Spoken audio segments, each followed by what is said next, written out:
Night shift nightmare. Jen was sitting at the dimly lit reception desk, trying to stay awake. She was checking the computer, reviewing her work, when suddenly, she felt someone lightly tap her on the shoulder. Startled, she turned around but found no one there. Worried, she chuckled, dismissing it as fatigue in her imagination. But a few minutes later, she felt a light but distinct tug at her hair. She froze, her hand slowly moving to the back of her head. The vague sensation of fingers lingered, as if someone was right behind her, almost unseen. She suddenly turned around again, but there was nothing. Then a book on the far end of the desk fell to the ground with a loud thud. As she shifted in her chair, Jen jumped. She focused on the book on the floor, the silence enveloping her. She shook her head to clear it and tried to brush it aside. She walked to the break room to collect herself. As she poured coffee into her cup, the feeling of being watched grew stronger, as if eyes were staring at her from the dark corner of the room. At 3:30 a.m., Jen returned to the lobby, sitting back at her desk, clutching her coffee cup. She checked the security cameras on her computer screen. Suddenly, the doorbell rang. She jumped up, quickly glancing outside through the glass, but only her own reflection stared back. Her hand lingered on the doorknob, uncertain. After a tense few seconds, she unlocked it, cracked it open, and peered outside. The night air was cold and empty. Jen closed the door and returned to her desk. Trying to shake off her fear, Jenna grabbed some cleaning supplies and headed toward the pool area as requested by her manager. Her footsteps echoed as she approached the edge of the pool. Just then, she noticed a faint outline of wet footprints, as if someone had recently walked through. She fearfully brushed past it, ignoring it as if she had never seen it, and continued with her work.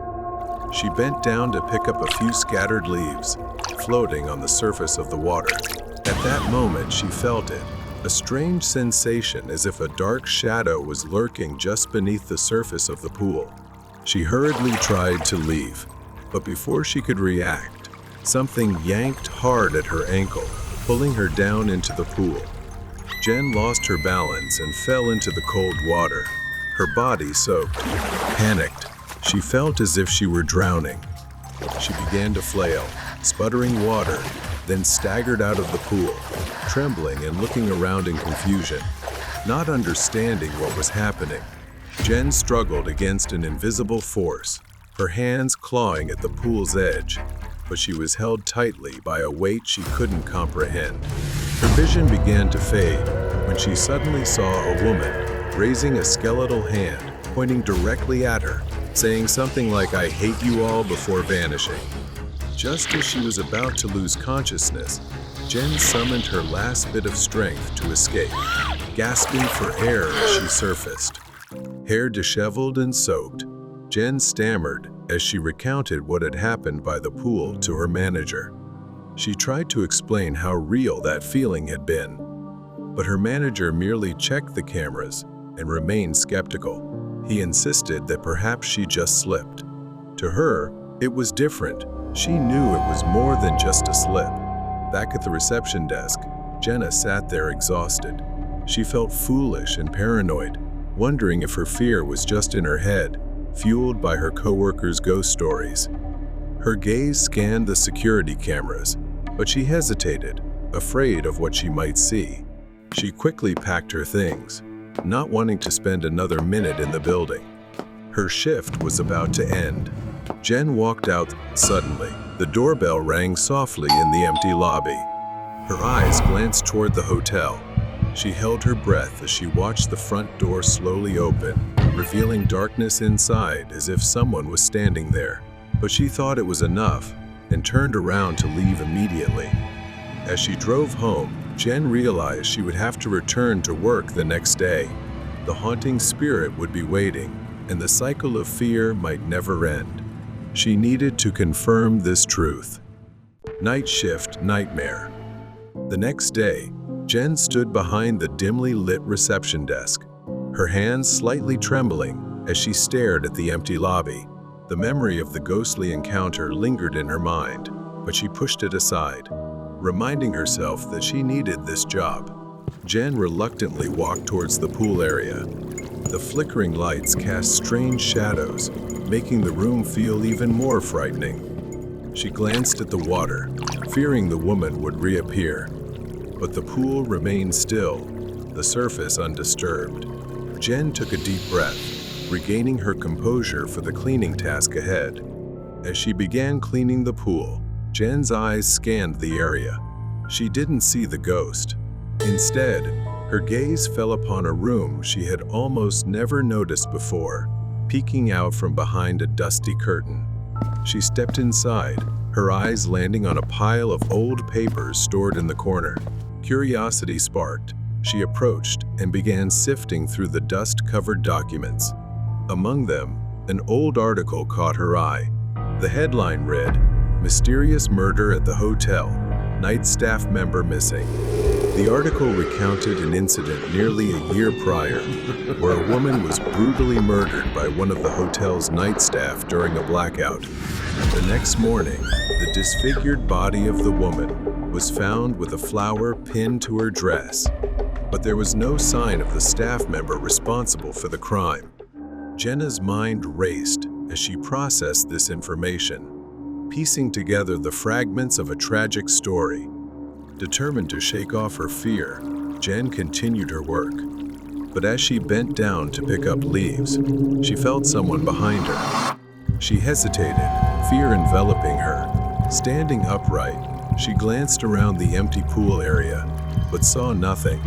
Jen continued to finish her cleaning, but once again, she caught sight of a dark shadow on the water. She turned around, but it was too late. The ghost was right behind her. An eerie smile stretched across her distorted face. Jen staggered back, the ghost's laughter echoing in her ears as she was drawn into the pool. The world around her felt like an endless abyss. Jen panicked as she emerged from the water, gasping for air. It stood at the edge of the pool, looking at her with a delighted and smug expression. Soaked and gasping, Jen burst through the door. She headed toward the reception desk, ready to leave the nightmare behind. But as she reached for her bag, she hesitated. She recalled the wronged woman she had seen in the article had also gone missing right there. Could it be her? What if that woman needed her help? The thought lingered, gnawing at her conscience. After much inner turmoil, she decided to return. Upon reaching the pool again, Jen looked around and saw the woman standing at the edge. But then she shouted, "I will help you find him." Jen could see the woman's expression change. She slowly reached out, brushing her icy fingers across Jen's forehead. Images flooded Jen's mind. Flashes of the night of the murder, the struggle, the fear in the woman's eyes. And finally, the face of the night staff, a dim shadow emerging. She returned to the reception desk. Using the hotel's security system, Jen searched for anything unusual, scanning the old footage from that fateful night, but most of it had been nearly erased. However, he missed one scene, him entering through the back door, with small dirt clumps still scattered on the ground. It led to the large abandoned area behind the building. The next day, Jen began searching for hidden evidence. Following the woman's memories, she rummaged through the abandoned land behind the hotel. Jen continued to dig. She discovered broken branches and leftover, but nothing resembling the evidence she sought. She felt like giving up. On the second night, Jen dreamed of the ghost, her distorted face contorted in pain. She was determined to return. After nearly 2 exhausting days, just as despair threatened to consume her, Jen's shovel struck something. She dug deeper, discovering an old box. When she opened it, she found the murder weapon, a knife, and a USB that he had hidden away, intending to destroy it. He seemed to have toyed with the law, disregarding it. Jen hurried to the police station. She presented the evidence she had found. With the evidence in hand, he was identified After so long, he was finally apprehended. Jen felt the weight lifted off her shoulders. The ghost of the woman appeared behind her, a faint smile on her distorted face. Jen returned, knowing that the woman's soul could finally find peace. She glanced back at the building, but this time she felt it had truly closed. The eccentric stalker. I never intended to return to that cursed cabin, but fate has a way of pulling you back to places you desperately want to forget. 6 months after that horrifying winter night, I had escaped the isolated cabin by the frozen lake. I thought I had escaped the terror, but the nightmares continued. The image of that man, silently eating the fish I caught and then lying down in my bed as if he owned the place, kept flashing in my mind from time to time. Eventually, the fear subsided, replaced by a desperate need for answers to the questions I had been asking myself. Who was he? Why was he there? And most importantly, what would have happened if I hadn't escaped? This time it was summer, with the snow melted and the lake no longer frozen. I decided to return to the cabin. I convinced myself that daylight would protect me, that the cabin would be less frightening.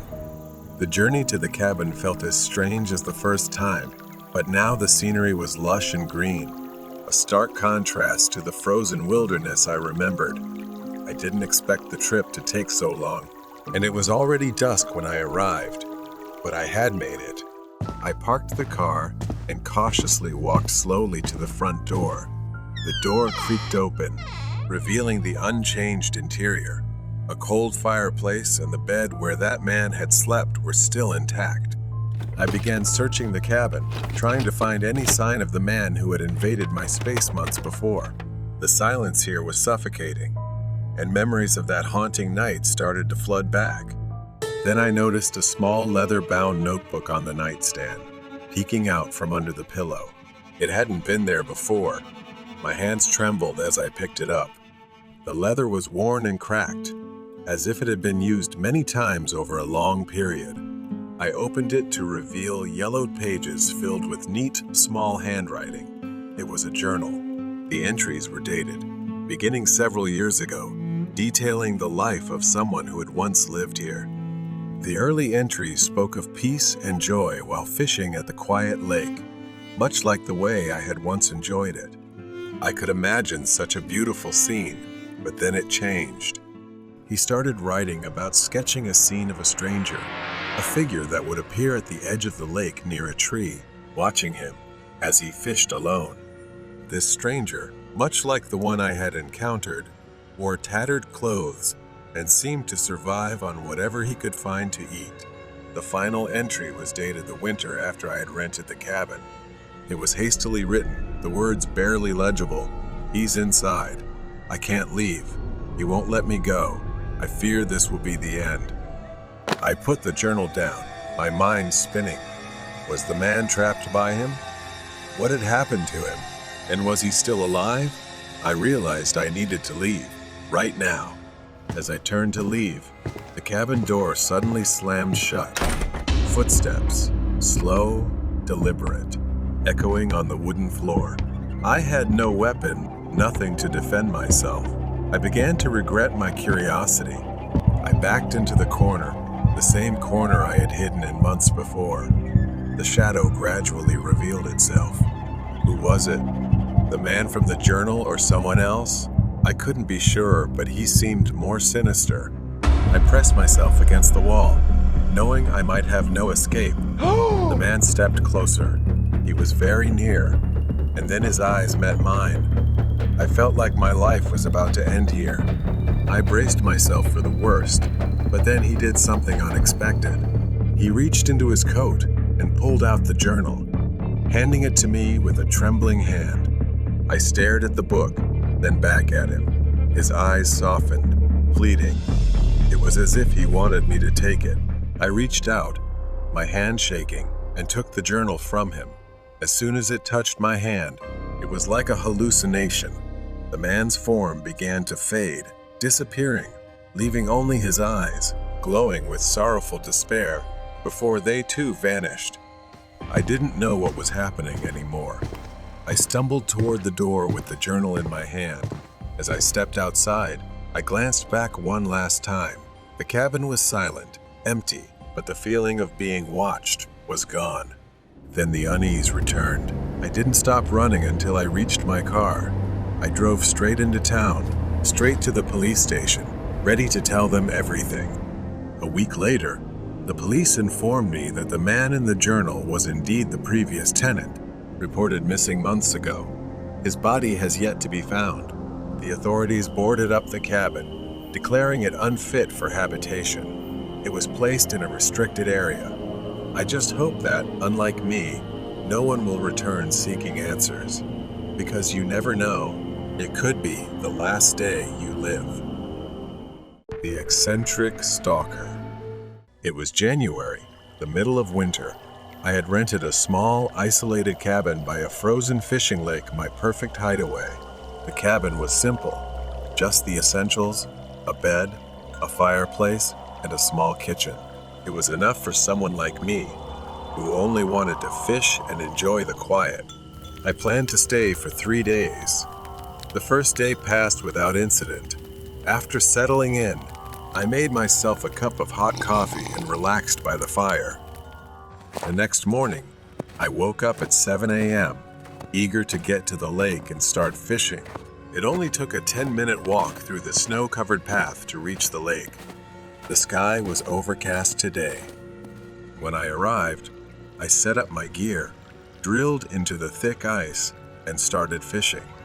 Hours passed, and I was lost in the moment. But that day, as the wind picked up and the snow began to fall heavier, I decided to pack up and head back to the cabin. That's when I noticed the footprints in the snow. They weren't mine. At first glance, they seemed to be walking alongside me, following the path I had taken from the cabin. From my experience, I knew they were fresh. They stopped at the lake shore, where I had been fishing. And then, they turned back, following my trail toward the cabin. A sense of dread washed over me. Someone had been watching me, but I tried to reassure myself that it might just be another ice fisherman. I walked faster, trying to shake off the creeping fear. Back at the cabin, I bolted the door and threw another log into the fire, trying to warm up and forget about the footprints. I couldn't stop thinking about them, how they appeared so suddenly, how the footprints led straight to the cabin and then veered off into the woods. But as night fell, I heard something. My ears strained. There it was again, a sound unmistakably human footsteps approaching the cabin. I slowly moved toward the window, pulling the curtain back. Through the frost-covered glass, I saw a figure moving outside. They were wrapped in thick winter clothes, head to toe. They got closer, and through the dim light, I could make out an older man, large in size. Panic set in, and I stumbled backward, knocking over a chair. The figure on the snow kept moving toward me. I crouched below the window, hoping he wouldn't spot me. I peeked out, barely daring to look. My hand reached for the nearest object, a thick wooden stick, gripping it tightly in case things went wrong. He knocked lightly on the door. The door creaked open, inch by inch. I froze. Oh God, it wasn't locked. I must have forgotten to lock it. The door swung open, revealing the man, his face obscured by a woolen cap, his clothes tattered and worn. He stepped inside, leaving wet, snowy footprints across the wooden floor. Before he came further in, I needed a darker hiding spot. I pressed myself against the wall, behind a large shelf, in the darkest corner. I was trying not to make a sound. The man moved slowly, cautiously, as if taking his time to examine everything. On the table was the fish I had caught earlier that afternoon. He sat down, pulled out a knife from his coat, and began slicing into the raw fish. He ate it, greedily, and savored every bite. As I watched him devour the fish, it became clear he wasn't interested in me. In fact, he acted like I wasn't even there. After a while, He leaned back in the chair and lazily wiped his mouth with his hand. He sat there for a moment, then began glancing around the room. I held my breath, praying he wouldn't spot me. But then, satisfied with his meal, he stood up, moving sluggishly as if exhausted, and went straight to my bed. He lay down and was asleep within minutes. I moved quietly, tiptoeing as I carefully grabbed my bag and headed toward the door. Anything I could leave behind, I would. I knew this was my one and only chance. I reached the door and slowly opened it. I ran and didn't stop until I reached my car. My hands fumbled with the keys, and I jammed them into the ignition. The engine roared to life, and as I sped away, the cabin shrank in the rearview mirror, fading into the darkness. Night shift at the morgue. I worked as a security guard at a local hospital in the morgue area. The place often experienced break-ins by a few addicts trying to experiment with some strange chemicals stored in the lab, and eventually it became their final resting place. Everything started like a normal night shift. Hygiene plays a crucial role in the hospital. To keep the place more sanitary, they recently installed automatic sliding doors that open when someone passes by, eliminating the need to touch any door handles. Every night at exactly 3:00 a.m., the door would open for a few seconds and then close again. I believe the door was programmed with some kind of time-based trigger. But when I contacted the door installation company, they told me that was impossible since the door was designed to open only when the sensor was activated or manually operated. So, this continued without explanation for a long time and became a routine for everyone watching the door open and close on the monitor every night. Tonight, I was on shift alone because my colleague was sick, and there wasn't enough time to find a temporary replacement on such short notice. I was no stranger to danger and didn't worry about working alone at night. The security monitors showed only 2 cameras, one facing the control room and another at the far end of the hallway looking toward the morgue entrance. When the clock struck 3:00 a.m., I did what every night guard on duty would do. I started watching the screen. As usual, the door moved, but honestly, I still got chills sometimes from the sudden rush of cold air every time the door opened. Suddenly, the door remained open. I thought it was a screen glitch, but the lights on the door were still flashing. I waited a few minutes, but I soon realized I had to go down the hallway because the morgue door was strictly prohibited from being left open. As I walked down the hallway, the cold air blew against me, and I thought it would be even colder when I reached the morgue. I had hoped that the door might have closed by the time I got there, but just as I saw on the monitor, the door was indeed still open, and the camera was functioning normally. I tried waving my hand in front of the sensor, but it was useless. The door didn't budge. I reluctantly considered my next option, which was to check the sensors from the inside. As I turned around to look down the hallway, the door finally closed. I felt my hair stand on end as a strange quietness settled in a sensation like someone was standing right behind me. Out of curiosity, I went back to the monitor. I decided to rewind the security footage to the moment I approached the door to see if I could spot anything unusual. And what I saw was something I shouldn't have witnessed. There was a girl standing in front of the door behind me. I couldn't clearly see her face because of her long black hair and the white dress she was wearing. She just stood there smiling, staring at me with one eye. To this day, I still can't explain it, as I had just been there and hadn't seen anyone. It wasn't until I checked the other camera that faced the entrance to the control room that I truly shuddered, and I still have nightmares about it to this day. Due to a mysterious power surge, most of the data on the drive was completely corrupted. I stared at the blank screen, my mind reeling. The events of that night played over and over in my head, and I couldn't shake the feeling that something was still in the room, watching from the shadows. Every night, as I try to sleep, when the clock strikes 3 a.m., I can still feel the chill in the air, the weight of invisible eyes on my back, and the quiet whisper of the girl who was there. Vengeance of the Soul. It was Saturday night, and Hannah was still at her university library, finishing a project due next week. Her friend had ditched her again, leaving her to finish it all on her own. She checked the clock and saw it was nearly 10 p.m., so she closed her textbooks and returned them to the shelf.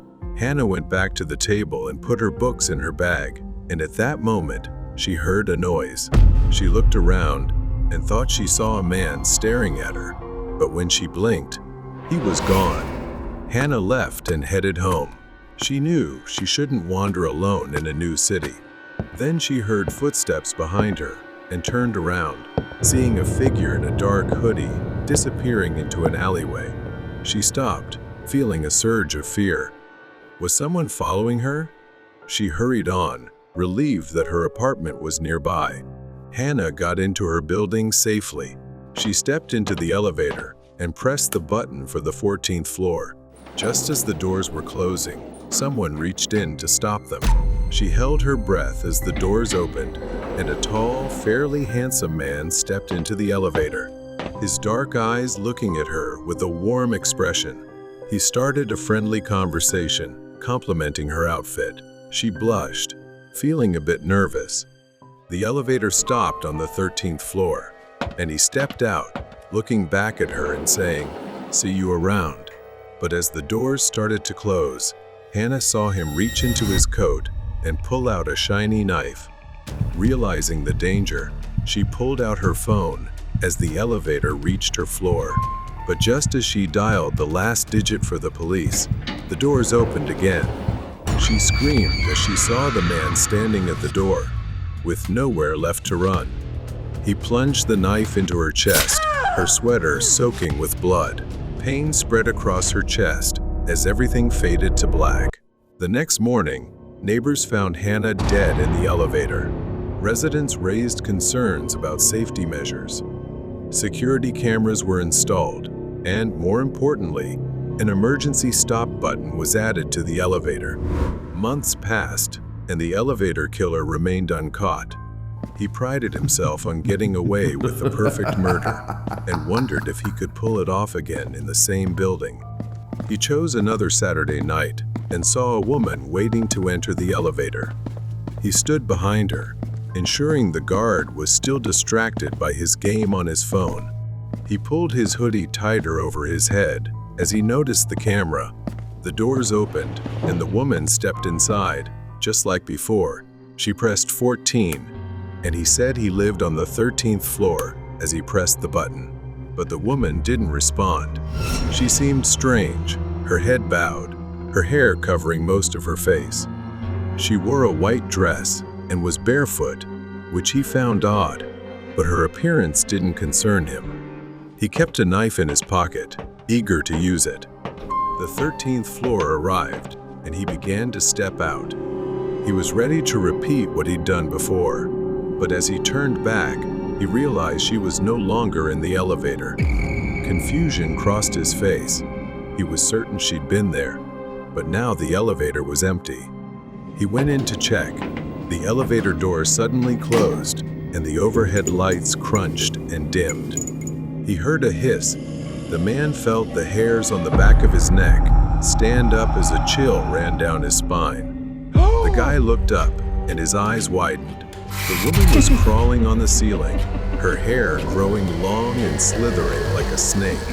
Her eyes were bloodshot, and her smiling mouth revealed many sharp teeth.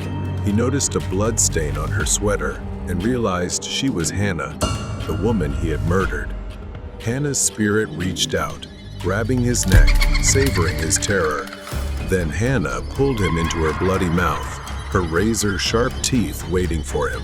His screams echoed within the metallic confines of the elevator. but no one heard. The killer became nothing more than a memory, consumed by the very spirit he had created. Weird night at school. I work the night shift as a janitor at a local school. This job is ideal for anyone who enjoys solitude. It's just me, the empty school, and my mop bucket. I only talk to my coworker when it's absolutely necessary. Most of the time, we split the school and don't see each other during the entire shift. One night, the whole school was completely silent. The only sound was the occasional echo of my mop hitting the floor. I've done this thousands of times, but something about this night felt different, like something was watching me from the darkness. I brushed it off and continued cleaning, walking through each hallway. I wore my headphones, playing music softly enough to still hear if someone was around, but everything seemed normal. I took a short break to change the water in my mop bucket. When I came back, I noticed something strange. The wet floor sign I had set up earlier was knocked over. I sighed and went to pick it up, but that's when I saw them small, wet footprints leading away from the sign and down the hallway. I followed the footprints down the hallway, leading to the stairs up to the second floor. The footprints stopped at the top of the stairs. I paused, trying to hear anything. Then, I saw something move out of the corner of my eye. It was fast, a flash of movement at the end of the hall. My pulse quickened, and I hurried to the end of the hall, but no one was there. Just then, I heard faint laughter, like the giggle of a child. It echoed through the empty school, sending chills down my spine. I turned around, looking for the source of the laughter, but saw no one. A loud crash suddenly broke the silence. The sound came from the first floor. My mop bucket, which I had just filled with clean water, was tipped over, spilling water all over the floor. My blood boiled with frustration. Someone was messing with me, and I wasn't in the mood for games. I grabbed a dry mop and started cleaning up. As I worked, I couldn't shake the feeling of being watched. My mind raced, trying to figure out what was going on. Were there still students in the building, or had someone snuck in after hours? I decided to talk to my coworker. Maybe she had seen something too. She laughed and told me I was messing with her. She looked at me, completely confused, shaking her head. I've been here the whole time. I couldn't make sense of it. I left her station, more confused than ever, and went back to work. Another hour passed. I was trying to make up for lost time when, without warning, the entire school went dark. For a moment, I was surrounded by darkness. Then the emergency lights flickered on, bathing everything in a dim red glow. It was unsettling, like the entire building had turned into the set of a horror movie. I knew where the electrical room was, and since I had the keys, I decided to head there to fix the lights. But before I could get there, I heard a scream. My coworker's scream, filled with fear, echoed through the school. I ran toward the electrical room, fear rising inside me. When I reached the door, I noticed it was slightly ajar. My heart pounded in my chest. When I pushed the door open, expecting to see my coworker inside, instead, there was a figure standing in the darkness. I couldn't make out who it was, but something was wrong. My blood ran cold as the figure moved closer, its movements unnatural, almost jerky. I reached for my phone, but before I could pull it out of my pocket, the figure lunged forward and slammed the door in my face. Panic overwhelmed me. I staggered back. I had to get out of there. I ran, my legs moving faster than ever. I needed to find my coworker. When I reached her area, her mop bucket was lying in the middle of the hallway, but she was gone, no sign of her. I called out her name, but there was no reply. The only sound was that faint laughter again, echoing through the empty hallway. The whispering froze me in place, my heart pounding in my chest. I quickly turned around, gripping the mop handle tightly, ready to defend myself. I started walking again, my steps slow and cautious, my senses on high alert. This wasn't just a prank. Something was happening here, something I couldn't explain. I went up to the second floor, where I had heard the laughter earlier. As I ventured further down the second floor hallway, I noticed something strange. The wet footprints, the same ones I had seen earlier, were back. I froze, staring at the small, wet prints that seemed to be coming toward me. I ducked into the nearest classroom, slamming the door behind me. I leaned against it, trying to catch my breath, my hands trembling. The silence was suffocating, pressing in on me from all sides. That's when I saw the blackboard. Written in large, jagged letters were the words, "Hello." I hadn't seen that before. Someone had been in here, but I hadn't heard anyone enter. Suddenly, I heard the door rattling. Something was trying to get in.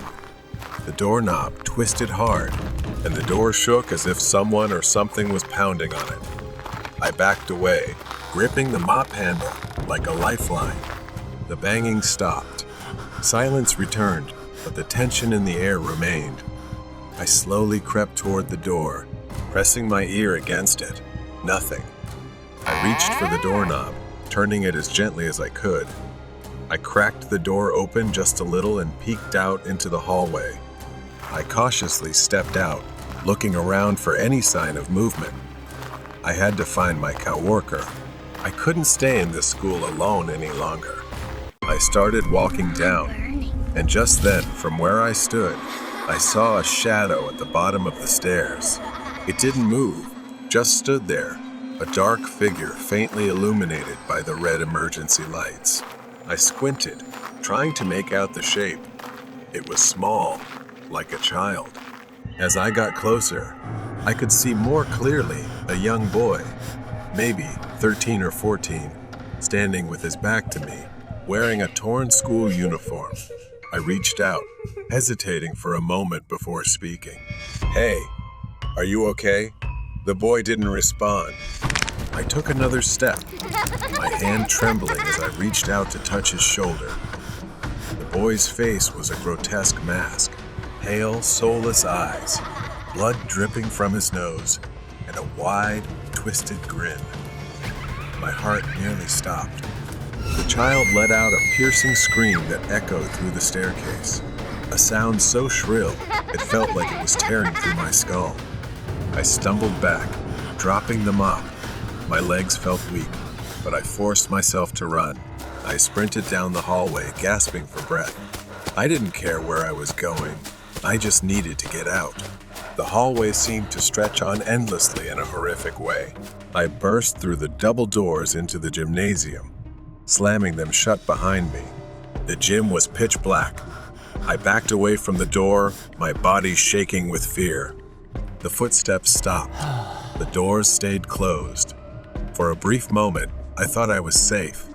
But then, from the far corner of the gym, I heard a ball bouncing.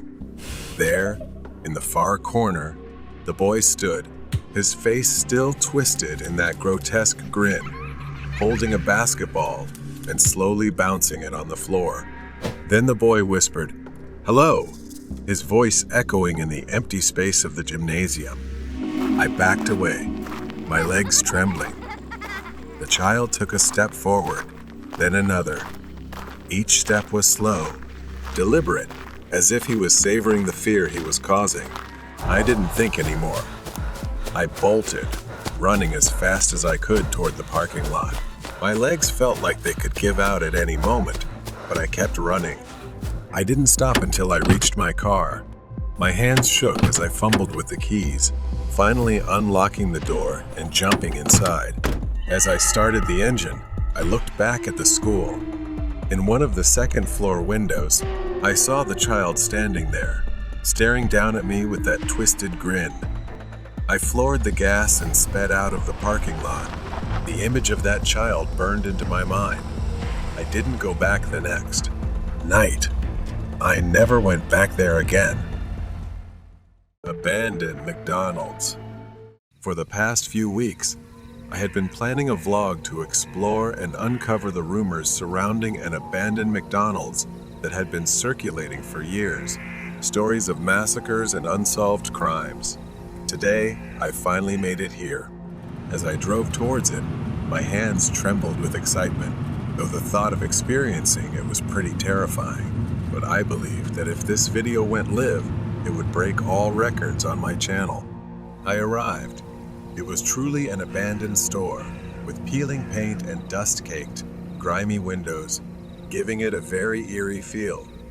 I took a deep breath and prepared to step through the door to explore. Inside, everything was eerily silent.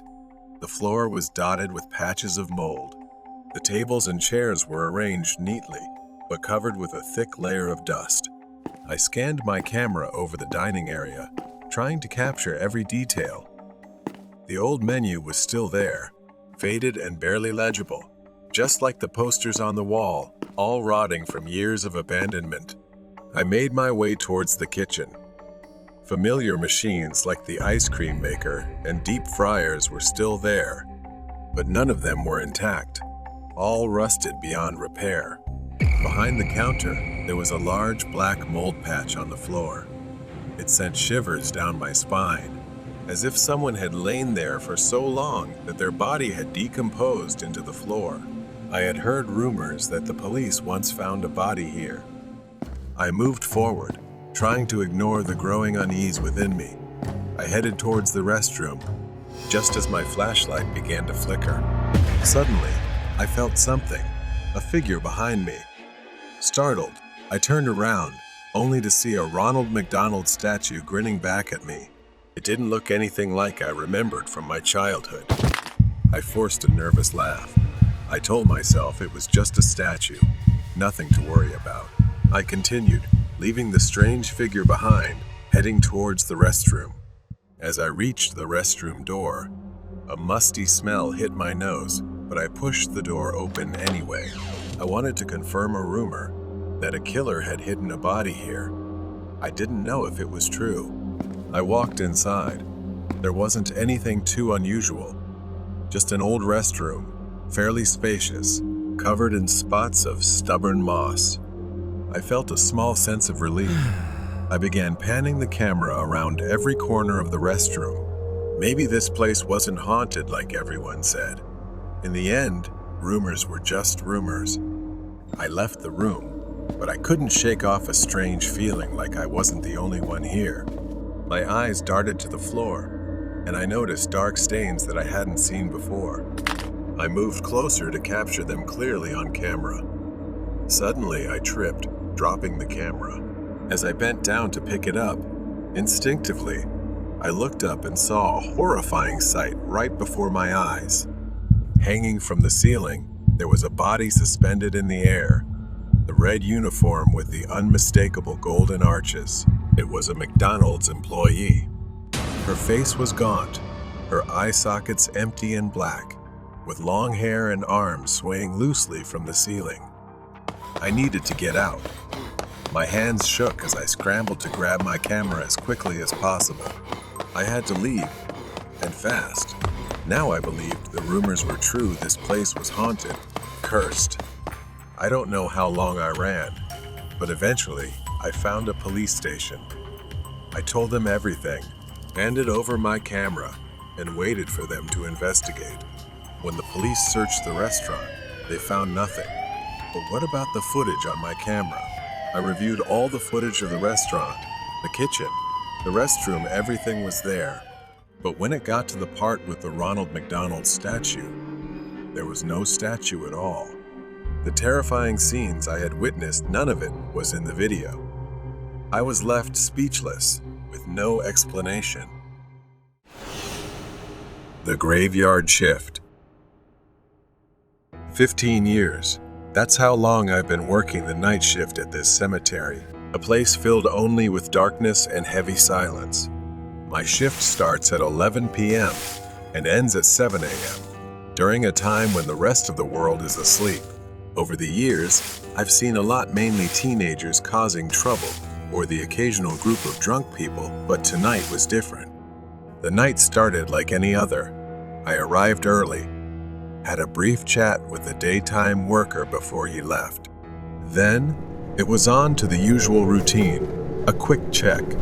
My only job was to drive the golf cart around occasionally, making sure everything was in order. Nothing happened, and tonight, nothing seemed to be happening either. I drove around several times before heading back to the security room for a break, which was right inside the cemetery grounds. Around 2 a.m., I decided to take another lap. As I reached the end of the yard, the headlights of the golf cart swept across the fence, hidden in the darkness. That's when I saw him, a figure standing by the fence. At first, it was just a shadow. I drove closer. Now, I could see it was a man standing outside the fence. His features were barely visible, obscured by the shadows. He was standing still, looking towards me. I didn't want to confront him, not yet, so I decided to circle the parking lot, hoping he'd be gone when I returned. But when I came back, he was gone. A deep sense of unease began to settle in. I got out of the cart, slowly, scanning the area again to make sure he hadn't snuck in. But everything seemed normal. Nothing was out of place. So I continued my patrol, passing through the entire yard, which took about 15 minutes. Sometimes I would slow down just to make the time go by faster. 15 minutes later, I got back in the cart and returned to the same spot. He was there again, but this time, he was inside the cemetery, standing on the gravel path. My heart raced as I drove closer, the gravel crunching under the tires.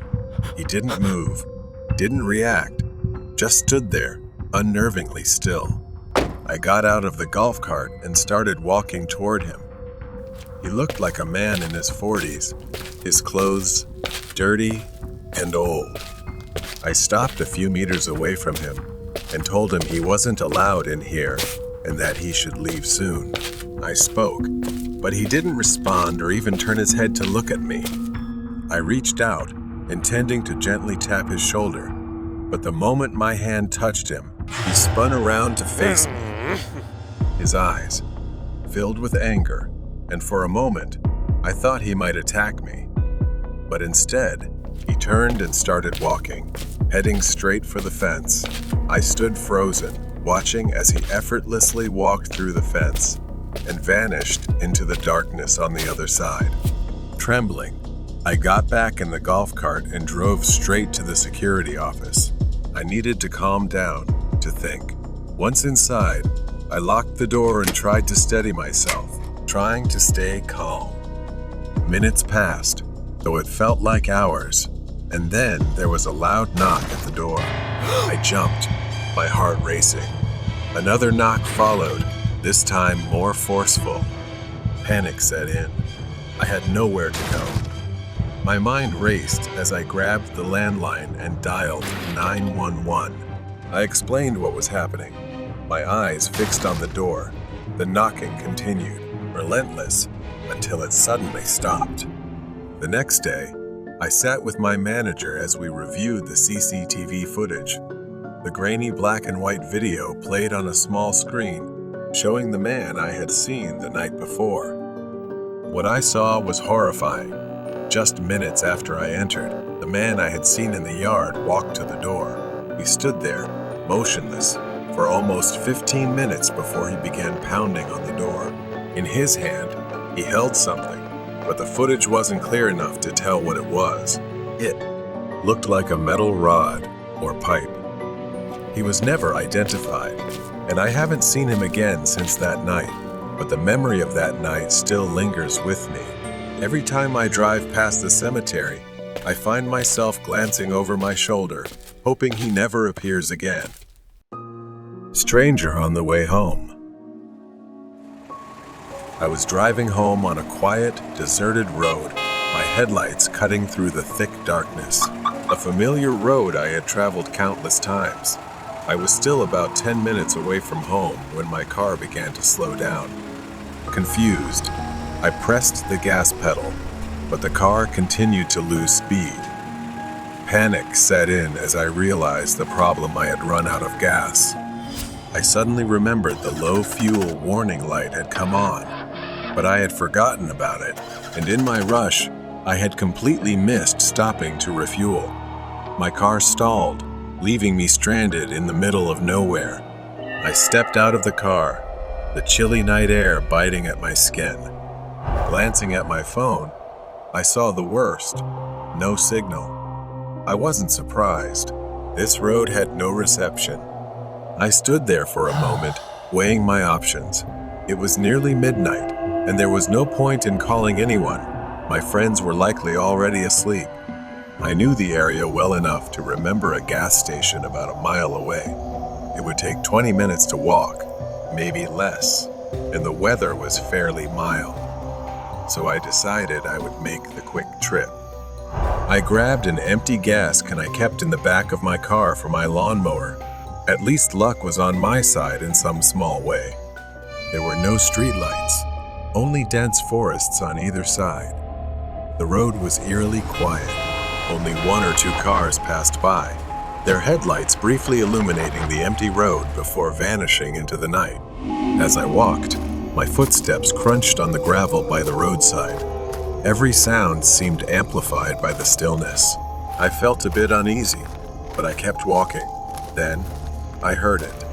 It was the sound of a car engine behind me. I stopped and turned around. A pickup truck was slowly approaching the spot where my car had broken down.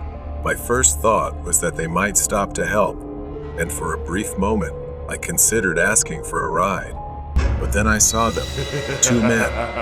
They got out of the truck, their faces quickly obscured by black masks pulled over their heads. One of them shined a phone flashlight into the window, while the other knocked on the door. They tried to open it, but of course, the doors were locked. I crouched down and moved closer to the edge of the forest, hiding in the shadows. Maybe they hadn't seen me yet, but they were rummaging through my car. Panic rose in me when one of them turned and looked in my direction. Suddenly, he started walking toward me. I froze. The other man got back in the truck, and I heard the engine roar as it sped forward, heading straight for me. I didn't have time to think. I sprinted into the forest. Behind me, I could hear the man crashing through the undergrowth, chasing me. I couldn't stop. I couldn't let them catch me. In what felt like an eternity, I ran through the edge of the forest, dodging trees and leaping over fallen logs. After a few minutes, I saw a large, isolated house ahead of me. I ran behind the house, pressing myself against the rough, cold brick wall. My chest heaved as I tried to catch my breath, my ears straining to hear any sound of pursuit. I crouched there for a few minutes. Finally, I dared to move, cautiously slipping through the backyard toward the old path. I didn't want to knock on the door because it was too late, and I didn't want to cause them any alarm. I walked on high alert, every sound making me shiver.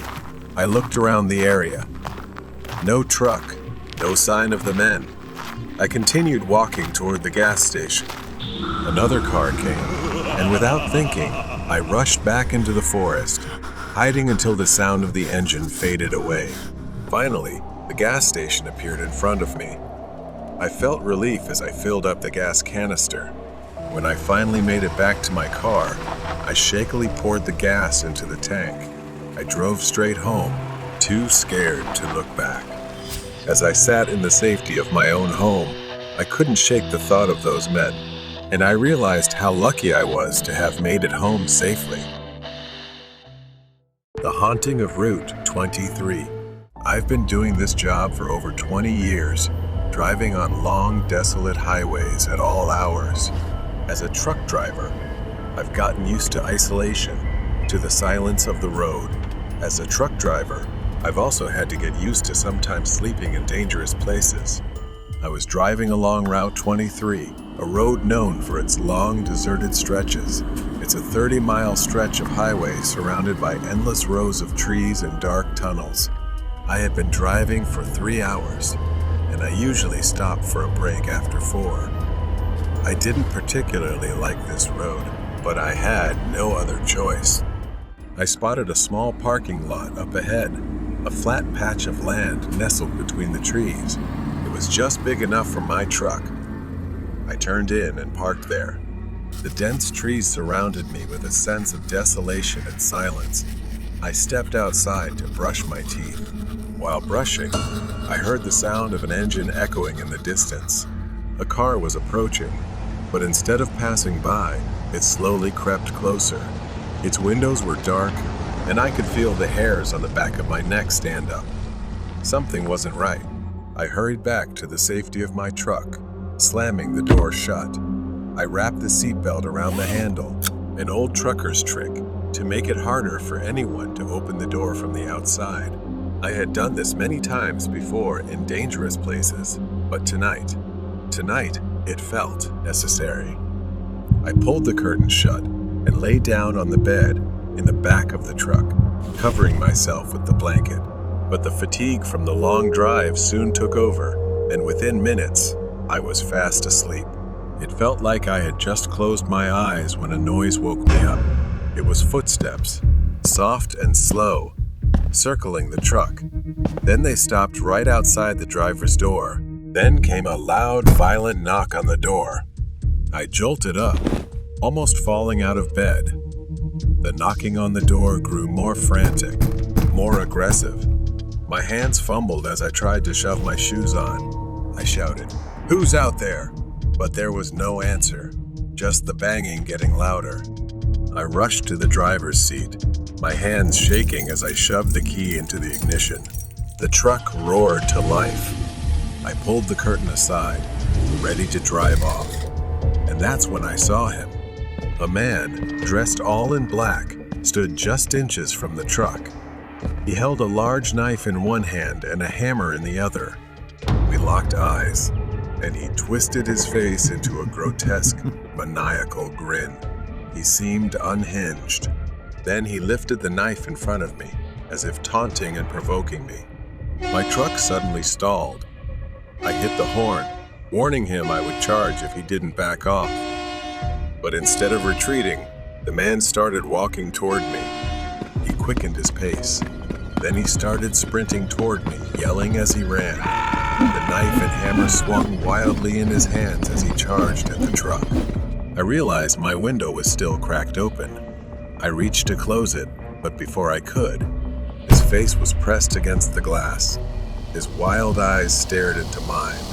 He grinned, nodding toward the window. With a sudden swing, the hammer smashed against the driver's side window. The glass shook but held. My hands trembled as I tried to restart the engine. Another swing. This time, the glass shattered. A third swing. Cracks spiderwebbed across the window. It was about to give completely. My life hung by a thread. The engine roared to life, and I slammed my foot on the gas just as the window opened. The man screamed as the truck lunged forward, throwing him off balance. His hammer was still lodged in the broken window as I sped away. In the rearview mirror, I saw him stand up. He stood in the middle of the road, watching as I drove away. His silhouette was clearly visible in the mirror. I haven't driven like that since. That night taught me to always be prepared, to plan my route down to the smallest detail. Now, I sleep in safer places, far from empty parking lots. Horror story about a truck driver. I started driving trucks at the age of 25 and also encountered many strange cases on the road. I'm pretty sure I've encountered a few UFO while driving at night and occasionally encountered many strange drivers. The story I share with you today is the most horrifying and strange experience I have ever witnessed.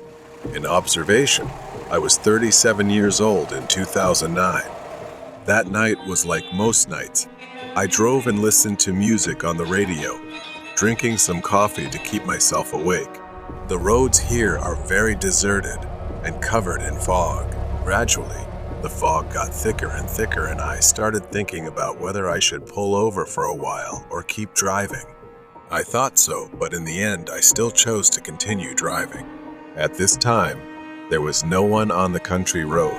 so it was probably safe to continue driving. To prevent bad situations from happening, such as an animal or something running across the road, I drove slowly. While I was concentrating on driving, I suddenly smelled something. I thought the smell of sodium carbonate was the worst smell I had ever smelled, but this smell is much worse. This smell quickly filled the inside of my truck. I quickly rolled up the window, but the smell didn't get much better. This horrible smell in my car, and I feel like I could vomit immediately. This smell mixed with the bones creates a disgusting smell. I think nothing can cause a more terrible stench than this. At the same time, I felt an uncomfortable feeling in my throat. That feeling when you want to vomit, but have to hold back. Opened the car door and started vomiting. When I was done, I quickly covered my nose because the smell was still in the air. I got in the car and calmed myself down to start driving again. That's when I noticed something crossing the road. The figure was of a man, and he was limping. In addition to his limping gait, I also noticed that the man was wearing an old white button-down shirt and black slacks. I reminisced about the strange and bizarre cases I had encountered. I don't know what to do with that man. Finally, I decided to drive over to ask if he was okay and if he needed me to call for help. Before I drove up to him, I soon realized that 4 more people were coming out from the side of the road. They were all going in the same direction as the first man I saw. They all walked with a strange limp. They all wore old-fashioned peasant clothes. What I found most strange was that they didn't realize there was a big truck going on the other side of the road. I thought to myself, if these people needed help, they would definitely come towards me. However, they all continued to limp across the street, disappearing into the darkness and fog. I emphasized again that I was in the middle of the speedway, meaning there were no houses or anything around. Then another figure stepped out from the darkness and kept crossing the street. However, this figure is much shorter. I got out of my truck, but didn't go to that kid. I just stood there, staring at it. It didn't seem to pay any attention to me. It continued to cross the road. The boy's gait and the clothes he wore were as strange as the previous ones. Just as the boy was about to reach the other end of the street, I shouted, "Do you need any help?" The boy stopped and turned his head to face me. My heart sank as soon as. It is a body without a face. I cursed under my breath and stood there in fear. Then, it let out the most terrible scream I've ever heard, limping towards me but at a faster speed than before. I quickly got into the truck and slammed the door. The horrifying screams became more and more frequent, louder, and more people came out from the darkness. I quickly drove away from the boy, accelerating to get out of this place as soon as possible. During the escape, those people were approaching, all of them faceless. When I drove to a residential area, I stopped at a gas station. I just sat there in my truck because my mind and heart were still shaking. My mind was blank. This experience has opened up so many things to me. I understand that this world is really strange, and there will always exist things that we never think about. Horror Story Red Bracelet. I have worked at the hospital for 10 years, something I am very proud of. Most people I meet here have an average working time of just 1 year. The shortest time someone stayed was 1 week. Working here is not easy. They say staff are cursed if they do something wrong. Lights fall on people's heads, they slip on completely dry floors, and fires frequently break out. Patients sometimes become inexplicably violent.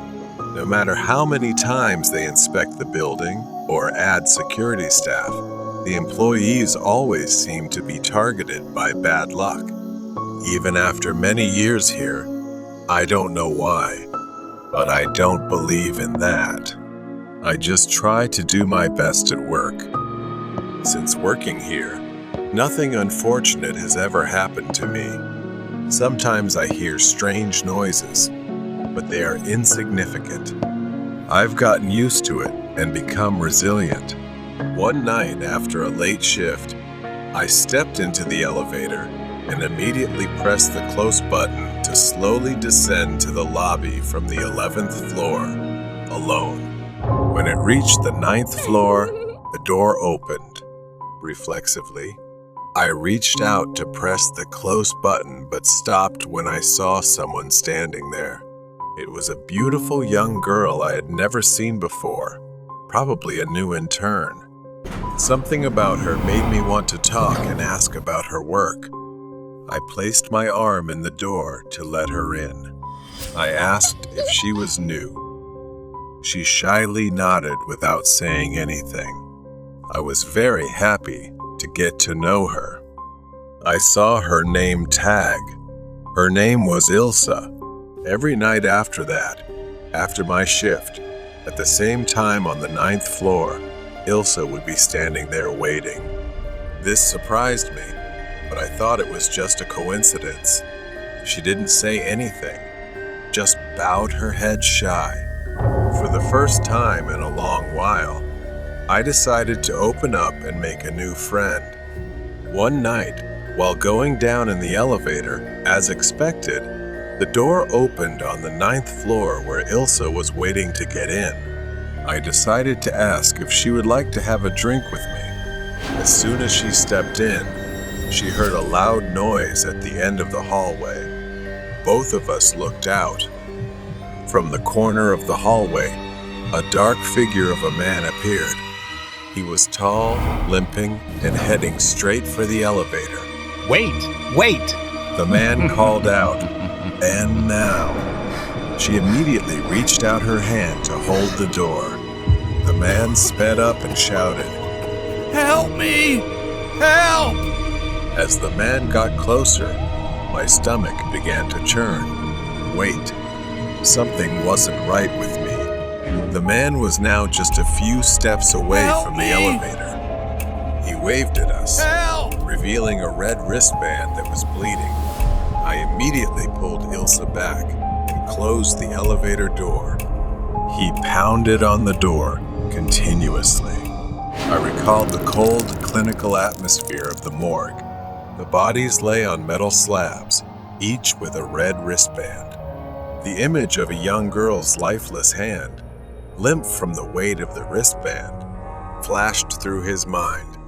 His heart pounded, a mix of confusion and fear. The elevator swayed, bringing Jazz back to the present.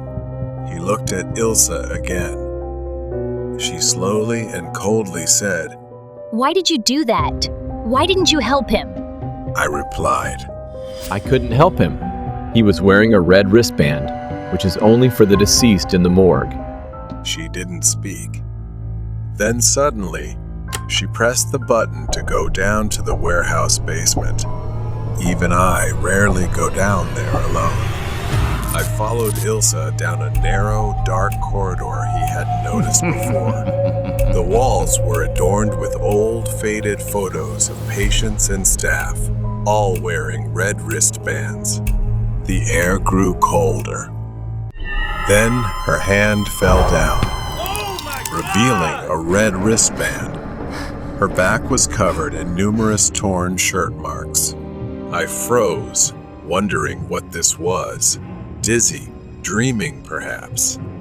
I started screaming loudly, and she gave me a horrifying smile. At that moment, all I could do was run for my life, and she kept slowly following me. When I reached the elevator door, I pressed the button frantically, uncontrollably. But the elevator didn't open. My breathing was so rapid I couldn't control it. I just stood there, eyes closed, praying. I held my breath because she was only a few meters behind me, walking slowly. Without waiting any longer, I had to find the emergency exit to run up to the first floor. I ran like I had never run before. Thank God I escaped that dreadful, terrifying place. I might have stayed there too long. It was probably time to leave. The next day, quit my job. Years later, after I left, I learned that it had been officially abandoned without any explanation. It was a horrifying and unforgettable experience for me. The elevator of apartment 13. I had just moved into a new apartment building, a towering structure of steel and glass in the heart of the city. The building was modern, with sleek finishes, key-card access, and an array of amenities. But what attracted me most was the affordable rent, something almost too good to be true in this part of town. My apartment was on the 13th floor, which didn't bother me despite the superstitions surrounding that number. The first few weeks were uneventful. I was still settling in, getting used to the sounds of the city and the hum of the building. The neighbors were quiet, and I rarely saw anyone in the hallways or elevator. However, I began to notice something strange about the elevator itself. Every time I used it, it seemed to take longer to reach my floor, and there was always a strange clicking noise just before the doors opened. One evening, after a long day at work, I stepped into the elevator, ready to unwind in my apartment. The elevator was empty, as usual, and I pressed the button for the 13th floor. The doors slid shut with a soft hiss, and the elevator began its ascent. As I leaned back against the wall, I felt the familiar sensation of the elevator moving, but then, abruptly, it stopped. The lights flickered, and for a moment, I was plunged into darkness. My heart raced as I fumbled for my phone, using its screen as a makeshift flashlight. The elevator jolted, and the lights came back on, dimmer than before. Help me! The floor indicator showed that I was between the 12th and 13th floors. I pressed the buttons repeatedly, but nothing happened. Suddenly, the elevator began to descend slowly, as if under someone else's control. The air grew thick, and I felt a strange pressure on my chest, like something heavy was pressing down on me. The clicking noise started again, louder this time, echoing through the small space. I glanced at the ceiling, half expecting to see the source of the noise, but there was nothing there. The elevator stopped on the 10th floor, and the doors opened. I peered out into the hallway, which was eerily dark, the overhead lights flickering sporadically. My instincts told me to get out, but something held me back. There was a presence in the hallway, something unseen but undeniably there. The hairs on the back of my neck stood on end, and I quickly pressed the closed door button, my hands trembling. The doors shut, and the elevator continued its descent, but the clicking noise didn't stop. It was almost rhythmic now, like footsteps above me. I stared at the ceiling, fear gripping me as the noise grew louder and faster. The elevator stopped again, this time on the 8th floor. The doors creaked open, and I saw a shadowy figure standing in the hallway, just out of the light's reach. My breath caught in my throat. The figure didn't move, but I could feel its eyes on me, watching. The temperature in the elevator plummeted, and my breath came out in visible puffs. I slammed my hand on the buttons, desperate to get the elevator moving again, but it refused to respond. The shadow began to move toward me, slowly, deliberately. Just as it reached the threshold of the elevator, the doors snapped shut, and the elevator plunged downward, faster than before.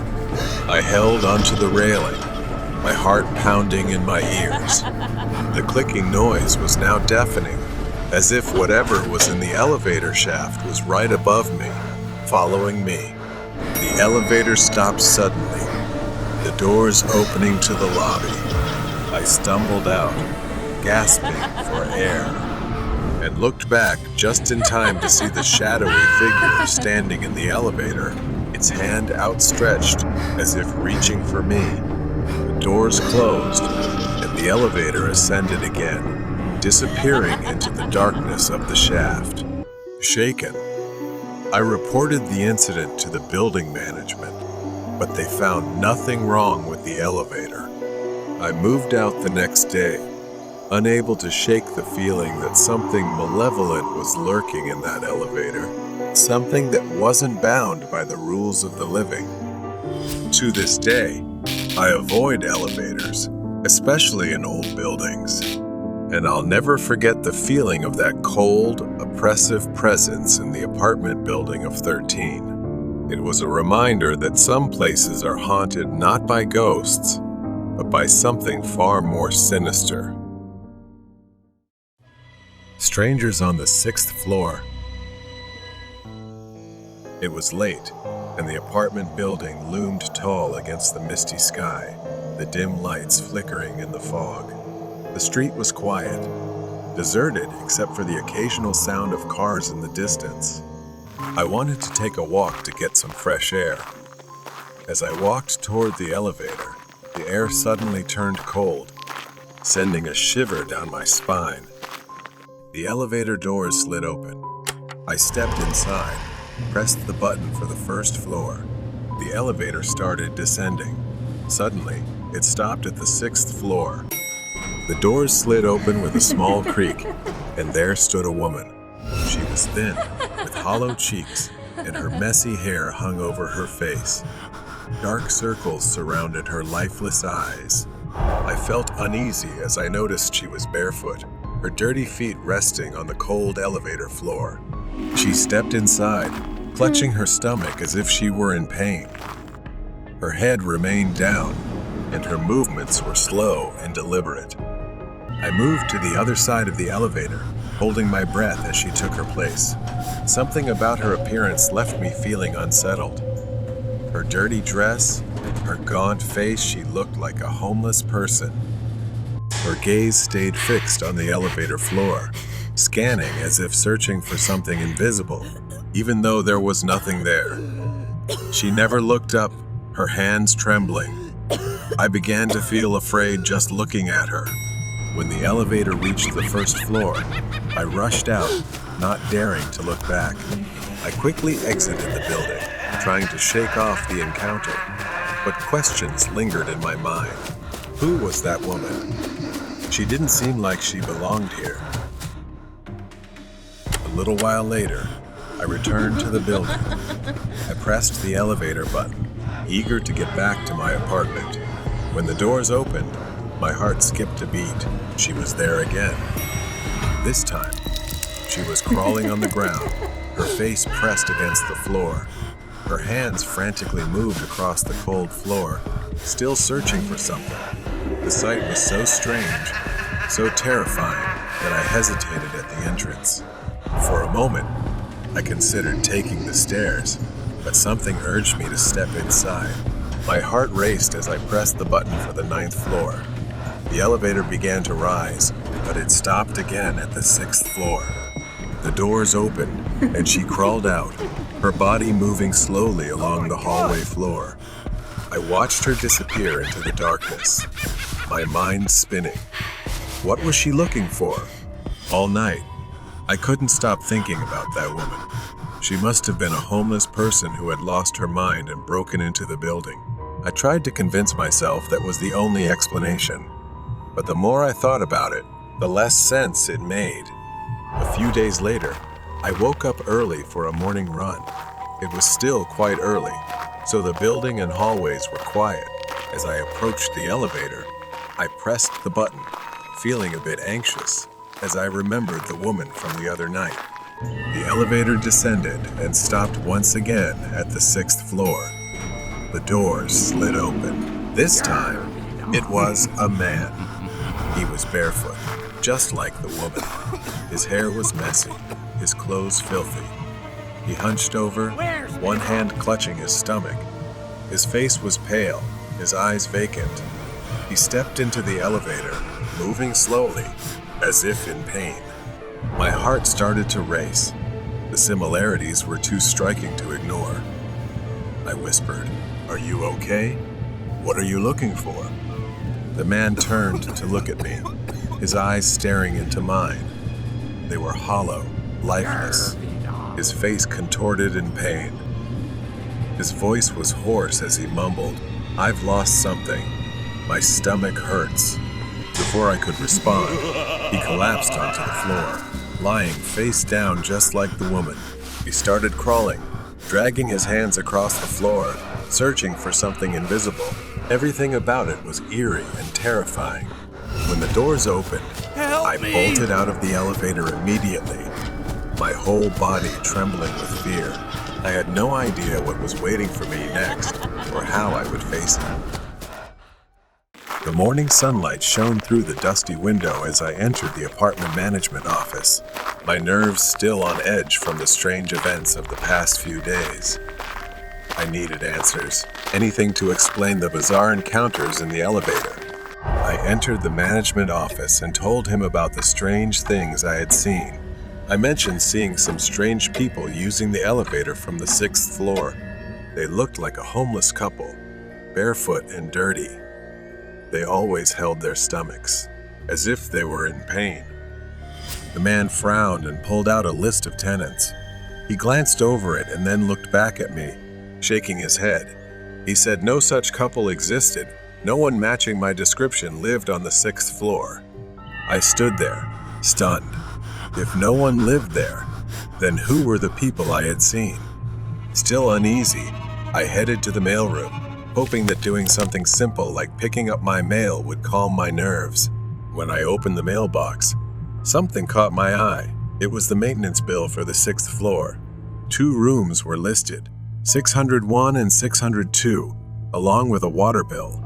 One strange thing I noticed was that the water bill for room 602 was unusually high. I blinked, staring at the numbers. It didn't make sense. How could someone use that much water? Something was really off. A few nights later, I returned to my apartment after a late night at work. I couldn't shake the feeling that something terrible was happening on the 6th floor. As the elevator doors slid open, I froze. Inside the elevator stood a large man, holding a long, heavy golf bag. There was a strange odor, a faint metallic smell wafting through the air. I glanced at the elevator control panel. The button for the 6th floor was lit. When the doors opened on the 6th floor, he stepped out, carrying the bag down the dark hallway toward room 602. I waited until he disappeared before stepping out of the elevator, my heart pounding. I glanced down and saw tiny drops of something dark on the floor that looked like blood. I had no idea what he was carrying in that bag. Back in my apartment, I couldn't sit still. My mind raced, piecing together the strange encounters. The barefoot couple, the blood, the water bill. Something horrific was happening in room 602. After pacing for what felt like hours, I finally picked up the phone and called the police. The flashing red and blue lights of the police cars illuminated the street outside my building. I watched from the window as the officers entered, heading straight to the 6th floor. My heart pounded in my chest as I waited, wondering what they would find. Minutes passed, and I could only pace back and forth in my apartment, too anxious to sit down. Finally, I saw the police return. Their faces were grim, and one of them motioned for me to come down. I rushed down the stairs to meet them. I asked what they had found. They told me that inside room 602, they found a makeshift surgery room. There was blood everywhere. They also found a freezer and suspicious golf bags. Inside them were dismembered bodies. Their organs had been removed. I felt nauseous. Organ trafficking, right in my building. I could hardly comprehend it. I also asked them about the barefoot couple I had seen in the elevator, and they said there was no one else there that matched my description. Determined to understand what had happened, I asked to see the elevator security footage. As the video played, my heart raced. I saw myself in the elevator, but I was alone. talking to no one. I felt numb. 3 days later, I received the final report from the police. The autopsy had been completed. The victims found in room 602 were all homeless. The people I saw in the elevator were likely the spirits of the 6th floor. They had been tragically taken by criminals and were still searching for something, perhaps a part of themselves. The haunting of invisible ghosts. His name was Henry, and he always enjoyed taking late-night walks. There was something about the stillness that made everything feel simpler. It had been this way for years, a nightly routine for him and his dog, Boss. Henry had been a welder for over 40 years. Now, he was living alone on this large farm. The house, too big for just one person, had felt empty ever since Maria, his wife, passed away.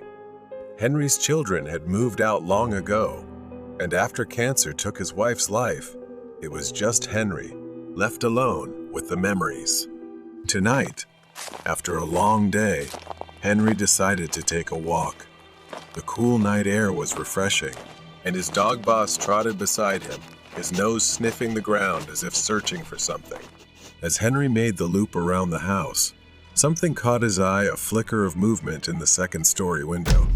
The bedroom window, the one that belonged to Maria. Henry stopped. For a moment, he thought he saw a shadow, something or someone moving inside. Henry's heart raced, not believing his eyes.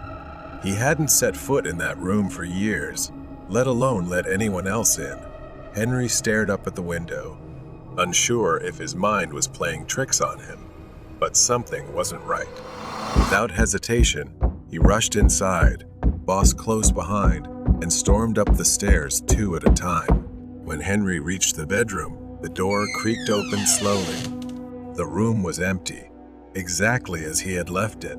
Henry's eyes scanned the space, nothing out of place, no signs of anyone being there. Henry felt foolish for overreacting, but that unease, that creeping sensation, stayed with him. Something had been there, Henry was sure of it.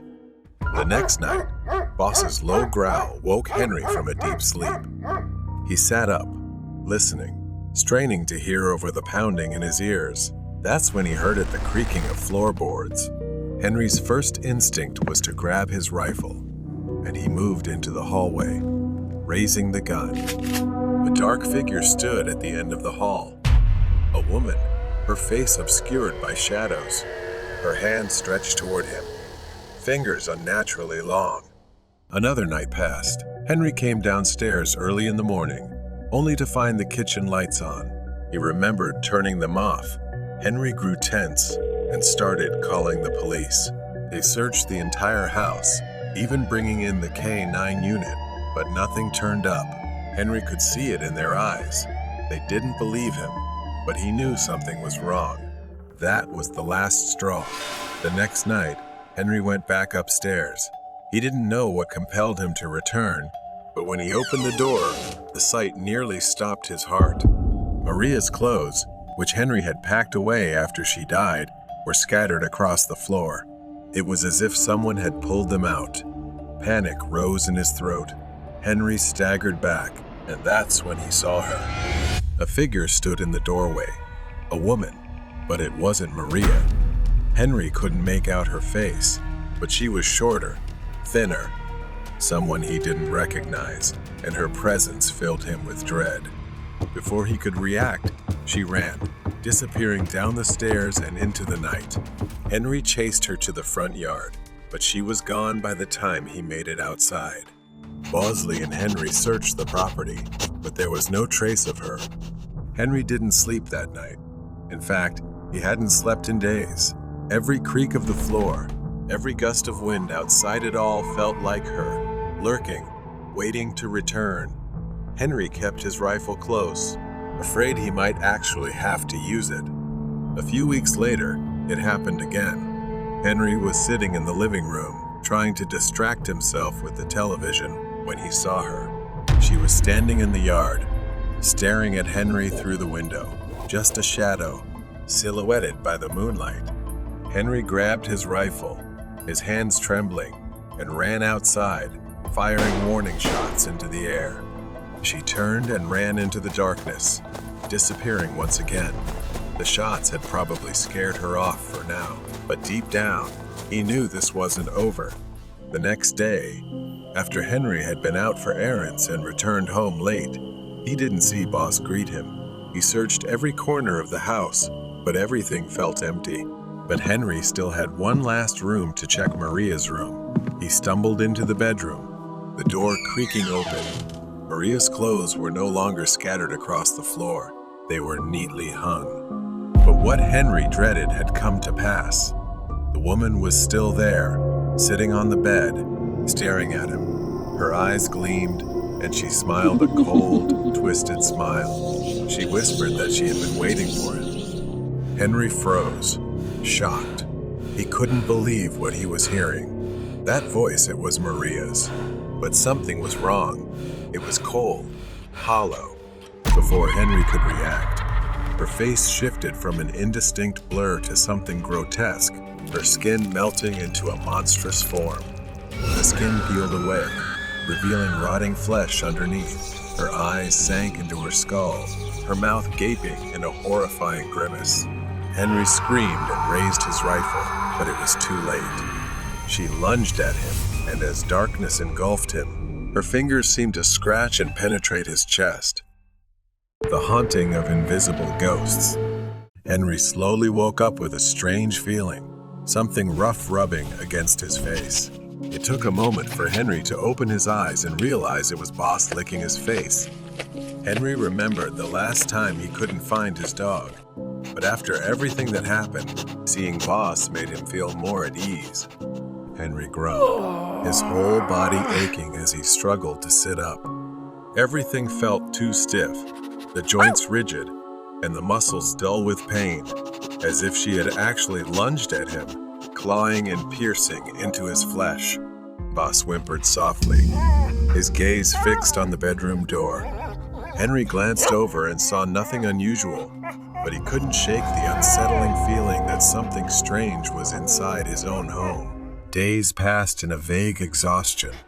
Every night, it was the same. Boss sat in front of the bedroom door, staring, ears pricked up as if waiting for something. Then, like clockwork, at that exact hour, he would start barking, the sound echoing throughout the house, jolting Henry from his restless sleep. He would get up, gun in hand, and search the house, but he never found anything. The house remained silent, the darkness unchanged. He tried to convince himself that it was just Boss being protective, or perhaps reacting to something normal outside. One night, the barking started again, more intense than ever. He jumped up, hurried down the stairs, gun at the ready, and froze at the sight before him. There, near the living room window, Mari was standing. Her face was gentle, hair flowing in the wind. Henry was paralyzed, an uncontrollable feeling swelling within him. Henry hadn't seen her in years. For the first time in months, he felt a sense of comfort. Boss fell silent, his barking turning into a faint whimper, as if something wasn't quite right ahead. He slowly approached the window, but then something changed. Henry stepped back as Mari's gentle form began to fade, her features distorting, as if cracking horribly, her joints twisting grotesquely, unnaturally. Her eyes seemed to darken, sinking into her face. Her mouth stretched into a wide grin, revealing sharp teeth, with black slime oozing through the cracks in her face. He suddenly realized she had come, perhaps deceiving him and appearing in the form of Mari's spirit. He knew that couldn't be his wife. The figure by the window vanished, dissolving into the darkness like smoke. Henry rushed outside, desperately searching for her, or it, whatever he had just seen.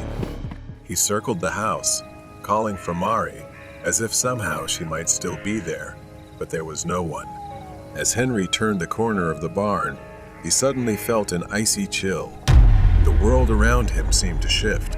The night grew unnaturally dark. It felt like the darkness was swallowing the farm. He heard a whisper, soft and mocking. Henry, It was her voice, but distorted and broken, drawing him toward the barn. Henry pushed open the barn door, and there she was again, Mari standing motionless. The whispers grew louder around him. come home, Henry. It's time. The voice echoed from every direction. The darkness closed in, pulling him to his knees as if hypnotized to obey. Her form began to twist again, skin peeling away, revealing a skeletal grin beneath. The barn door slammed shut behind Henry with a piercing noise, swallowing the faint light of the moon. The air filled with voices chanting Henry's name, full of malice. He stumbled back, desperate to escape, but the ground beneath him gave way, sending him plunging into a deep, cold pit. He landed hard on a damp surface. Henry reeled from the overwhelming stench of decay, and as he looked around, rotting corpses with sunken eyes stared back at him. He tried to climb out, but the walls of the pit were slick. The bodies began to move, their skeletal hands reaching out, grabbing Henry's legs, pulling him down. A grotesque figure emerged from the darkness above. It was her again, a monstrous version of Mari. Limbs elongated, her smile impossibly wide, filled with jagged, blackened teeth. Henry, it's time to join us. She said. Then suddenly, Henry found himself in Mari's old room. The figure leaned closer, its icy breath brushing against his skin. You can't escape, Henry. He felt an unnatural pressure tightening around his neck, and he couldn't move. As his vision darkened, it was slowly taking control of him. The first light of dawn crept over the farm. The house lay still and cold, its windows dark and empty. Boss lingered on the porch, his mournful howl echoing across the silent fields. No one knew what really happened. Henry was gone, or perhaps he was still there, but no longer himself. Underground parking and mysterious people. I worked the night shift at an apartment complex downtown. The job seemed simple enough: monitor cameras, patrol, and ensure the building's security. The building was constructed in the late 60s, and its design left many vulnerable entry points in the parking garage.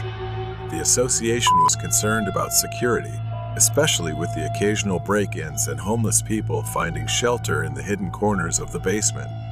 I had worked here for months, and every night I would check every nook and cranny.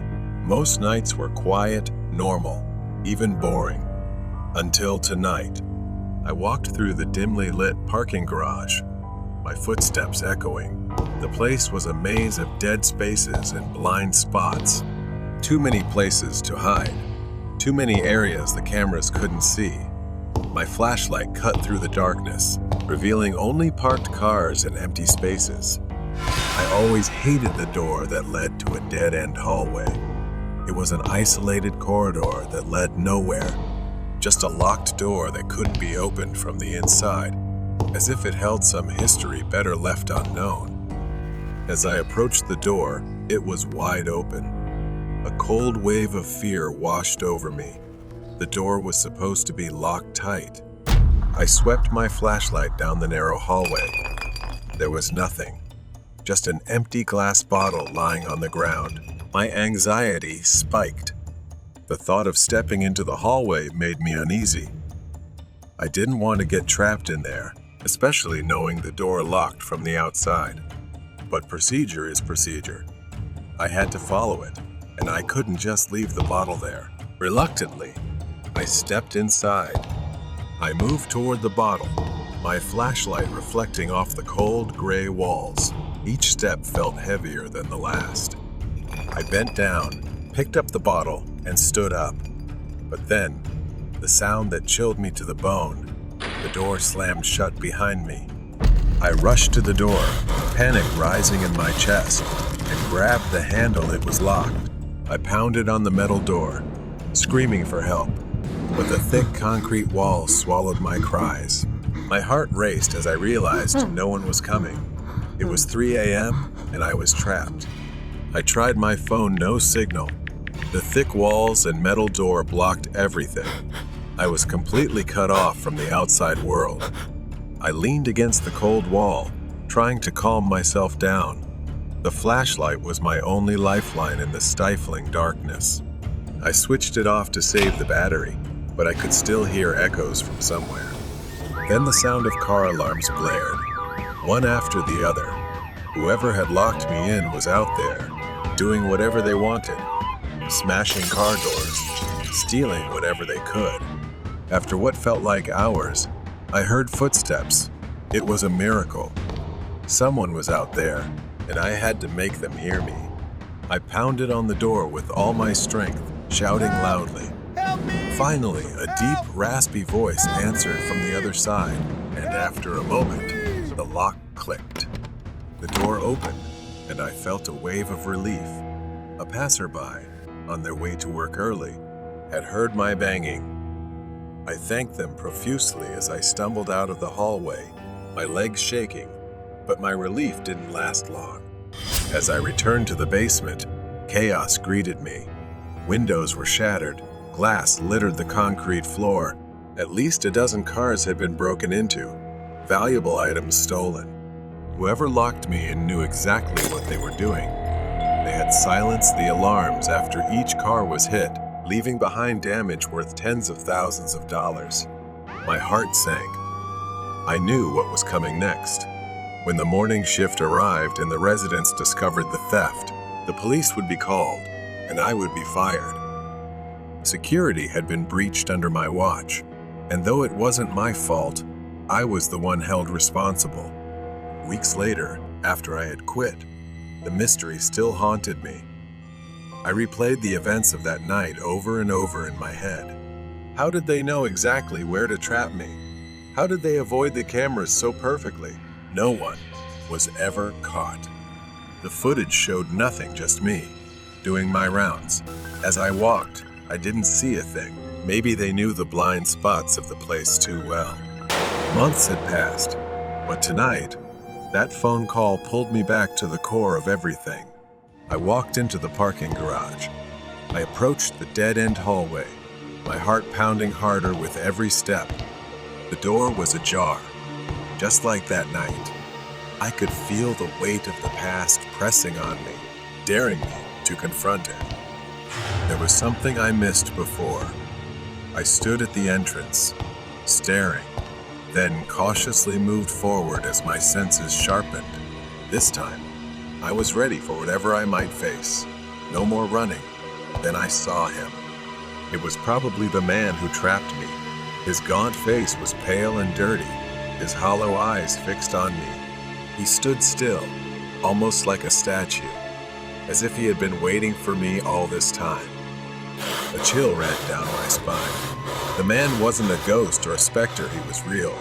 My voice trembled as I spoke. "Who are you? Why did you do this?" The man didn't move at first, but then, slowly, a twisted smile spread across his face, growing wider. He started walking toward me. He started saying something I didn't understand, talking about how I would soon see for myself the secret of this place, the truth I had been afraid of and running from. He said he wasn't just some random drifter that night, and that he had been here much longer than I thought. This building, this place, it wasn't just concrete and steel. It was a prison, and people like him, they were trapped inside. For a moment, his expression darkened. He told me that there are things in this world that feed on fear and suffering. And places like this, they are where they hunt. Now, he was part of its cycle. My mind raced as I tried to understand what he was saying. The truth hit me, and I realized this man wasn't just some random criminal. He was a victim of something much darker, something that had taken hold of him and was now trying to take me too. I stepped back, my heart pounding. "I'm not like you. I can still get out of this." His smile widened again, sinister and mocking. I turned, glancing at the door, thinking about running. I clenched my fists, took one last look at the man, then turned and sprinted toward the door. I could hear his laughter echoing behind me, filling the narrow hallway. I ran through the parking garage, then stopped. Standing there, in the darkness, was another figure, identical to the man in the hallway. I froze. This couldn't be happening. More figures appeared, stepping out from the shadows. Each one looked just like him, pale, gaunt. Maybe they weren't real, but they felt so real, their malicious energy surrounding me. I staggered. That man hadn't been lying. This place, this building, it was still alive. It had taken him, just as it had taken others before him. And now it was my turn. But I wasn't going to let that happen. With one last surge of strength, I got up and ran, not stopping until I was far away from the building, the figures fading into the night behind me. I didn't look back. Safe in my apartment, I sat in the dark, the truth of that night still sinking in. The man, the building. I had escaped, but deep down I knew it wouldn't be that simple. I needed to stay far away from that place and never go back. The Yin and Yang train. The Midnight Express was a train shrouded in mystery and fear. It was said to appear only once a year, on a stormy night, traveling through the remote countryside. Legend had it that those who boarded the train never returned. As a journalist for a local newspaper, I had always been skeptical of such tales, but I couldn't resist the lure of a good story. This year, I decided to investigate. It was a dark and stormy night, fitting for the task at hand. I drove to the old, abandoned train station where the Midnight Express was rumored to appear. The station was in disrepair, with weeds growing through the cracks in the platform and broken windows staring like empty eyes. The air was thick with anticipation and the distant rumble of thunder. I set up my camera and waited, the rain pouring down relentlessly. Just as I was beginning to doubt the legend, a distant whistle pierced the night. My heart raced as I saw the faint glow of the train's headlight approaching. The Midnight Express emerged from the darkness, an old steam engine with an eerie, almost spectral appearance. The train slowed to a halt, its doors creaking open. Despite my fear, I boarded the train, determined to uncover the truth. The interior was surprisingly well preserved, with plush seats and dim, flickering lights. The air inside was cold, and an unsettling silence hung over everything. I took a seat and prepared my notebook and camera, ready to document whatever I encountered. As the train began to move, I noticed that I was not alone. A few other passengers were scattered throughout the train, all of them staring straight ahead, their faces devoid of emotion. I tried to strike up a conversation with the man sitting across from me, but he remained silent, his eyes empty and hollow. A shiver ran down my spine. The train moved through the night, the storm raging outside. I decided to explore the other cars, hoping to find someone willing to talk. As I walked through the train, I noticed the passengers all had the same vacant expressions. They seemed more like mannequins than living people. My unease grew with each step. In the last car, I found a conductor. He was an old man with a weathered face and piercing eyes that seemed to see right through me. Can I help you? He asked, his voice gravelly and cold. I told him I was a journalist investigating the Midnight Express and asked about the passengers.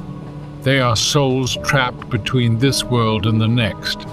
This train is their purgatory, a place where they must confront their past sins before moving on. I felt a chill as I realized the gravity of his words. Why am I here? I asked. The conductor's eyes darkened. You sought the truth, and now you are part of it. You must face your own demons before you can leave. Panic set in as I tried to leave the car, but the door wouldn't budge. The train began to feel like a prison, the walls closing in on me. I ran back to my seat, hoping to find some way out. The passengers' faces seemed to contort into grotesque masks, their eyes following my every move. Desperate, I looked out the window, but the landscape had changed.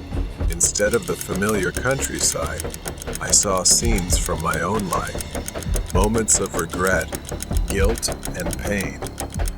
The train was forcing me to confront my own past. As the storm outside intensified, so did my memories. I realized I had spent my life running from my mistakes, never facing the consequences of my actions. The train slowed to a stop, and the conductor appeared again. It's time, He said. With a deep breath, I stepped off the train and into the unknown, ready to confront my past and seek redemption. The Midnight Express disappeared into the night, leaving me alone on the platform, but no longer afraid. I had found my story, and it was one that I would carry with me forever. Horror Story: The Strange Man with Red Eyes. This happened 6 years ago when I was working the night shift as a security guard in an old office building. Since then, I have never worked the night shift again. That night, the pale moonlight cast an eerie glow over the deserted scene, creating a chilling atmosphere. Around 3 a.m., I was doing my final patrol before ending my shift. As I walked through the dark hallway, I heard strange footsteps. I looked around, but saw no one. The footsteps continued, seeming to come closer to me.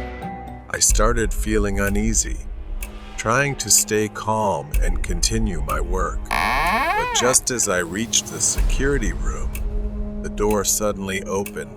A man with disheveled hair and bloodshot eyes walked in. He was wearing a long black coat and carrying an old suitcase. There was no one around, and I couldn't understand how he got into the building at this hour. I swallowed nervously, trying to speak to him. Do you need any help? I asked, my voice trembling. The man didn't answer right away. He just stared at me for a long moment. Then he opened his mouth, his voice raspy like the wind through a crack in the door. I need to go to a very special place, a place you will never forget. I didn't understand his meaning, but I responded anyway. I can't leave the building during my shift. Can you specify the location? The man smiled in a strange way, his thin lips curling up. All right, take me to the basement. I was surprised, but didn't want to cause trouble, so I nodded and led him there. We stepped into the elevator, the air inside becoming oppressive. When the elevator doors opened at the basement level, a cold draft swept in. The man stepped out first, and I followed, feeling more anxious. He stopped in front of a small room, its door long locked. I didn't remember ever seeing this room before. The man pulled out an old key from his coat pocket, unlocked the door, and stepped inside. I stood outside, not daring to follow. I've reached my destination, he said from inside. Thank you for guiding me. I turned to leave, but suddenly, he appeared right in front of me, as quick as lightning. He placed his hand on my shoulder, gripping so tightly that it hurt. Remember, you have helped me, and I will remember you. I screamed, trying to break free, but I couldn't. A sharp pain shot through my chest, and I collapsed. My eyes gradually closed. I gradually saw the door of the room closing before my eyes, accompanied by his satisfied, creepy laughter. And then I fainted. When I opened my eyes, I was lying in a hospital bed. The doctor said I had a heart attack but was lucky to survive. I recalled the man and asked everyone around about him, but no one had seen him, and the security cameras recorded no one but me. From the video extracted from the camera, it seems that I was talking to myself in front of the hallway door and then collapsed on the floor. It seems that I was taken to the hospital by the neighbors. I was haunted by his final look and his mysterious words. I could never forget that raspy voice. And every time I remember, I feel a chill down my spine. I had once guided a mysterious man, and it had changed my life forever. Two children without eyes. The setting sun cast long shadows over the quiet suburban neighborhood. Ivy, a young woman in her 20s, was walking home after work. The streets were unusually empty, and the air carried a strange chill. As she turned the corner, she noticed two figures standing under a flickering streetlight. They were children, a boy and a girl, around 8 or 9 years old. They stood unnaturally still. Ivy wheezed. Steps slowed as she approached them, a growing sense of unease with each step, but it was the only way for her to get home. The children simultaneously turned their heads, and Ivy's breath caught in her throat. Their faces were pale and expressionless, but what struck her most were their eyes, or rather, the absence of them. These children had smooth, empty voids where their eyes should have been. The eye sockets were dark and hollow, an abyss that seemed to pull at her very soul. Ivy's heart pounded as she stopped a few steps away from them. The boy and girl began to move, their movements unnaturally stiff.